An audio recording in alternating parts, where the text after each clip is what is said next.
Donc bonjour à tous, aujourd'hui je vais vous parler du phénotype des monocytes circulants dans la leucémie myélomonocytaire chronique, son intérêt diagnostique et pronostic.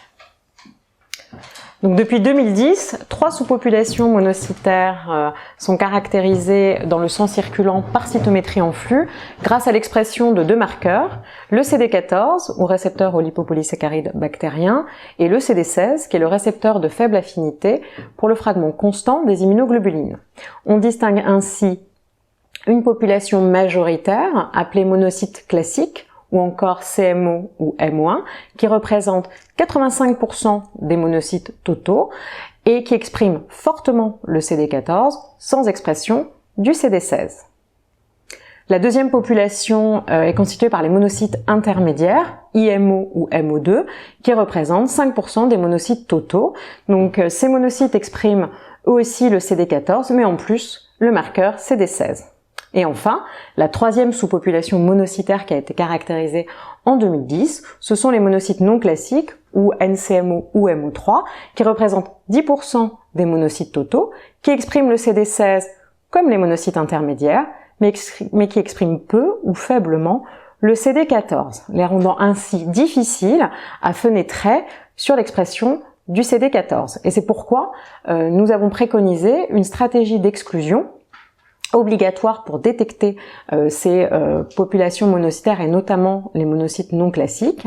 Il faut exclure absolument donc les cellules NK qui ici en violet se superposent aux monocytes non classiques sur l'expression du CD16 et également les polynucléaires neutrophiles ici en bleu foncé qui dans des situations de dysplasie peuvent avoir une expression diminuée de CD16 et venir se superposer sur les monocytes non classiques.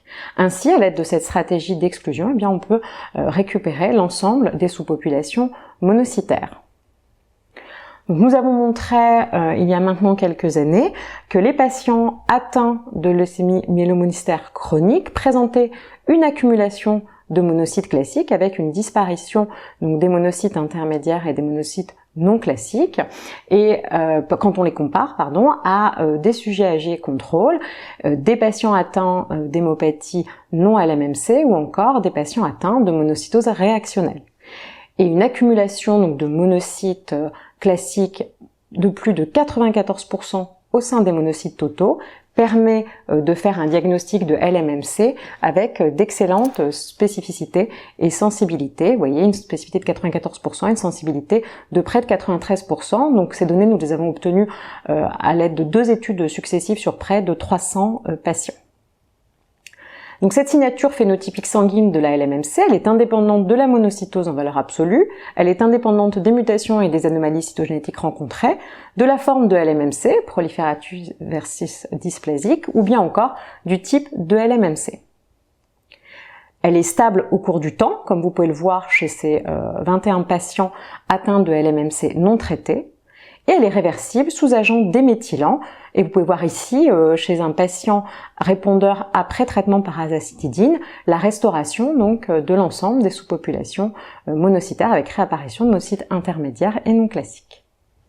Donc d'autres études ont corroboré nos résultats, notamment celle d'Eric Padron, qui a pu montrer, finalement démontrer les mêmes performances de la signature phénotypique pour distinguer une LMMC d'une monocytose réactionnelle. Patnaik et ses collaborateurs ont également démontré l'intérêt de cette signature phénotypique pour distinguer une LMMC d'une néoplasie myéloproliférative avec monocytose.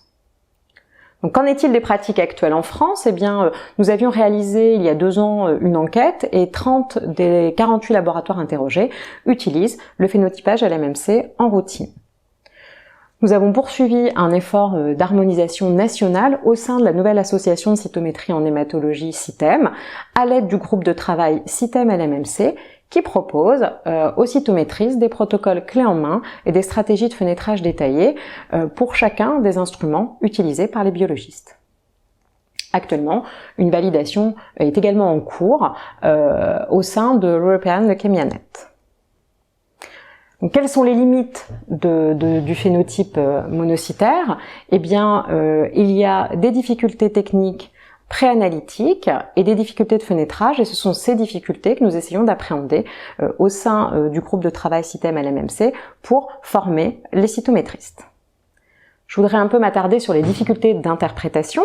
Donc il existe des situations entraînant une accumulation relative de monocytes classiques et pouvant donc conduire à conclure faussement à un phénotype en faveur d'une LMMC.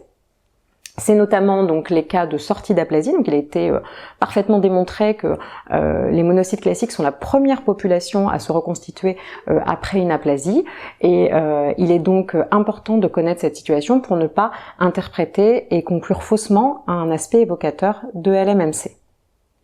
De la même façon, il a été montré depuis plusieurs années que les traitements par corticoïdes et immunoglobuline intraveineuse entraînent une disparition des monocytes CD16+, c'est-à-dire des monocytes intermédiaires et non classiques, pouvant conduire à une fausse interprétation du phénotype en faveur d'une LMMC. De façon plus actuelle, il a également été montré que l'infection par SARS-CoV-2 entraîne une disparition des monocytes non classiques et doit être interprétée avec précaution. Par ailleurs, il existe des situations conduisant au contraire à une diminution du pourcentage de monocytes classiques sous le seuil diagnostique de 94%, et notamment chez des patients atteints de LMMC associés à un état inflammatoire, et je voudrais revenir sur cet aspect.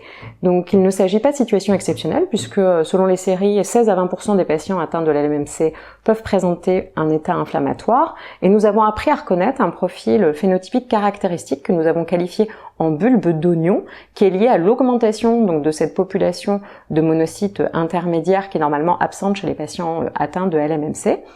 Et donc cette augmentation de monocytes intermédiaires peut entraîner une diminution du pourcentage relatif de monocytes classiques sous le seuil diagnostique de 94% et doit donc être connue et reconnue. Dans cette situation, il y a toujours une persistance de la diminution, voire de la disparition des monocytes non classiques ou MO3, et nous avons donc voulu trouver un marqueur afin de cette population de monocytes non classiques afin de pouvoir objectiver cet aspect-là.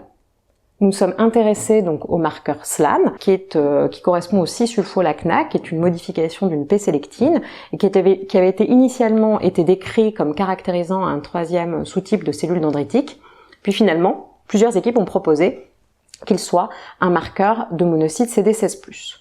Donc nous avons voulu voir l'intérêt clinique de ce marqueur dans le diagnostic des LMMC, notamment en phase inflammatoire. Donc nous avons tout d'abord démontré que ce marqueur est exprimé uniquement par les monocytes, et au sein des monocytes, l'expression est restreinte à la sous-population de monocytes non classiques. Tous les monocytes non classiques n'expriment pas SLAN, environ la moitié l'exprime, et de façon intéressante, ce sont les points représentés en rouge ici, eh bien c'est la population qui exprime le plus faiblement le CD14 qui est SLAN positive, donc celle qui correspond à la maturation terminale des monocytes circulants. Nous n'avons pas observé de différence morphologique entre les monocytes non classiques SLAN+, et SLAN-. Nous avons pu étudier une nouvelle cohorte de patients nouvellement diagnostiqués atteints de LMMC en les comparant à des patients atteints de monocytose réactionnelle et des contrôles. Et nous avons pu retrouver chez ces 55 patients, 7 patients présentaient le fameux aspect caractéristique en bulbe. Et chez ces patients, il était intéressant, donc chez patients avec donc les 7, un pourcentage de monocytes classiques inférieur au seuil diagnostique de 94%, il était intéressant de constater que l'ensemble des patients, y compris les 7 patients avec bulbe, présentaient une diminution relative du pourcentage de monocytes non classiques SLAN+. Nous avons établi ainsi un seuil diagnostique permettant une sensibilité de 100%, c'est-à-dire permettant de rattraper l'ensemble des LMMC non diagnostiqués sur l'accumulation seule du pourcentage de l'accumulation seule des monocytes classiques. Et donc ce seuil est de 1,7%. Donc j'attire votre attention sur le fait que d'authentiques patients présentant des monocytoses réactionnelles peuvent avoir un pourcentage de monocytes non classiques SLAN+ inférieur à 1,7%. Et on verra tout à l'heure comment interpréter ce résultat. Donc, à l'instar de l'accumulation des monocytes classiques, nous avons pu montrer que la diminution du pourcentage de monocytes non classiques SLAN+ est stable dans le temps, et elle est également réversible sous traitement hypométhylant, comme nous l'avions montré pour l'accumulation des monocytes classiques.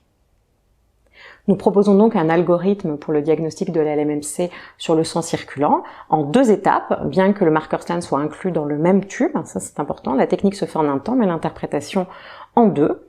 Et donc devant une monocytose supérieure à 1 giga par litre, un phénotypage LMMC va être réalisé.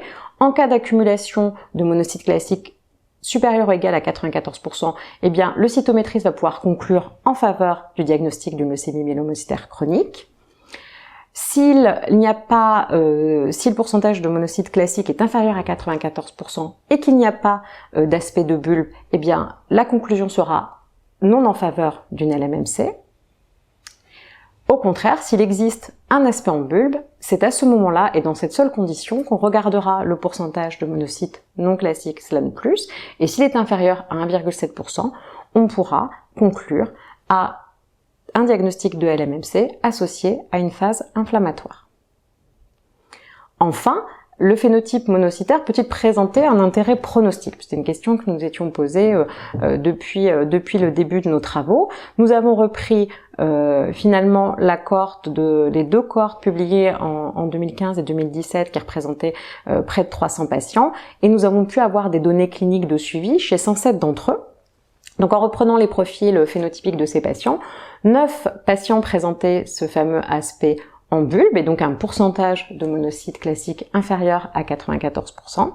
Et nous avons pu démontrer récemment que cet aspect particulier, qui donc présage d'un état inflammatoire associé au LMMC, eh bien est un facteur de mauvais pronostic puisqu'il est associé à une survie